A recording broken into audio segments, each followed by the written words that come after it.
You drop onto the couch at 10:47 p.m. Your body aches, your mind is fried, you just want silence. And then you feel it, a warm, wet sensation on your foot. You look down, your dog is gently licking you. Slow, focused, almost intentional. At first, it's funny, maybe even a little weird. But then a question creeps in. Why your feet? Not your hands, not your face, your feet. And here's where most people get it completely wrong. We assume it's just a random habit, or maybe they like the salty taste. Or worse, we think, that's just dogs being dogs. But what if that tiny moment is actually a message you've been missing this whole time? Because here's the truth most dog owners never hear. Your dog is talking to you, constantly. Not with words, but with behaviors so small they're almost invisible. And if you don't understand them, you might miss the moments when your dog needs you the most. So before we go deeper, if you truly love your dog, and you want to understand them on a level most people never will, just comment, "I'm listening." Because what you're about to discover might completely change the way you see your dog forever. Let's start with that licking. Most people think it's about taste. And yes, part of it is. Some studies suggest dogs are naturally drawn to the salt on human skin, especially feet, where sweat glands are most active. But that's not the real reason. Here's the deeper layer most people miss. Licking is emotional. From the moment dogs are born, licking is how they bond. Puppies lick their mother, mothers lick their puppies. It's comfort. It's reassurance.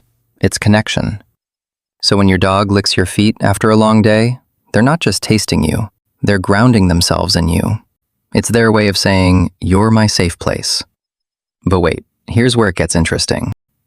If your dog does this more when you've been away or when you seem stressed, that's not a coincidence.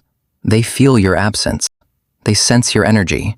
And licking becomes their way of closing that emotional gap. Now here's something most people completely overlook.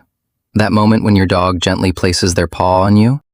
At first glance, it feels like attention-seeking. Like they're saying, "Hey, pet me." And sometimes that's true, but not always. Because in the canine world, a paw is powerful. It's connection. It's communication. Confident, relaxed dogs use it like we use touch, to build closeness. But anxious dogs, they use it differently. If that paw comes with soft eyes, lowered ears, a slight hesitation, that's not just affection, that's a quiet question. Are we okay? And once you see it, you can't unsee it. So here's a simple test. Next time your dog places their paw on you, pause. Look at their body, their eyes, their energy. You might realize they weren't asking for attention, they were asking for reassurance. If that hits you, comment, "I see it now," because we're just getting started. Let's talk about one of the most misunderstood behaviors, when your dog rolls onto their back. You've seen it. They flop over, belly exposed, waiting. Most people think they want belly rubs, and sure, sometimes they do, but the real meaning runs deeper. Showing the belly is one of the most vulnerable things a dog can do.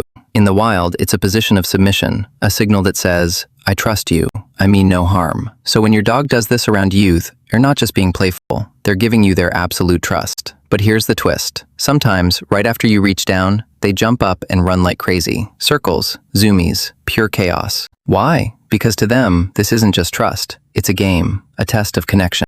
And if they invite you into that moment, you've earned something rare, their full, unfiltered joy. Now let's shift to something that might have annoyed you more than once. Scratching, digging, clawing at your carpet like it owes them money. It feels destructive, pointless, but it's not. This behavior is ancient. Long before cozy homes and soft rugs, dogs dug into the earth to create safe resting spots, to regulate temperature, to hide their scent, to feel secure. Your carpet? It's just the modern version of dirt. But here's where it becomes important. If your dog does this excessively, it might not be instinct anymore. It might be stress, or boredom, or a need for control in an environment they don't fully understand. Every scratch could be saying, "I need a place that feels like mine." And when you shift your perspective from frustration to curiosity, everything changes. Now here's a moment that feels small, but carries a surprising emotional weight. You come home, drop your bag, change your clothes, and later you find your dog curled up on your shirt. Not their bed, not their blanket, your shirt. And no, it's not about comfort. It's about scent. Dogs experience the world through smell in a way we can't even imagine. And your scent? To them, it's everything. It's safety. It's familiarity. It's love. So when they lie on your clothes, they're not being mischievous. They're holding on to you, especially when you're gone. Animal behavior researchers have observed that dogs seek out their owner's scent during periods of separation because it reduces stress and increases feelings of security. But what matters is this: they don't just recognize you, they need you. Now pause for a second, because we've just uncovered 5 behaviors, and each one carries emotion most people never notice. But the next ones, they're even quieter and way easier to miss. Have you ever seen your dog lick their lips for no obvious reason? No food, no treat, nothing around. Just a quick flick of the tongue. It seems meaningless, but it's not. In the canine world, lip licking is often a calming signal, a way to cope with stress. Some studies on domestic dogs show that when they feel uncomfortable, they perform small, repetitive actions to soothe themselves. Lip licking, yawning, looking away. It's their version of saying, "I'm not okay, but I'm trying to be." And here's the part that hits hard. Sometimes you're the reason. Not intentionally. Maybe you raised your voice. Maybe the environment changed. Maybe something felt off, and they absorbed it. So next time you see it, don't ignore it. Just soften your tone. Say, "Hey, it's okay," because to them, your voice is the difference between fear and safety. Now let's talk about something that feels personal. When your dog avoids eye contact, you call them, they look away, and it stings a little. You think, are they mad at me? But no, it's the opposite. In dog language, direct eye contact can be intense, even threatening. So when your dog looks away, they might be trying to keep the peace, especially if they've been scolded before.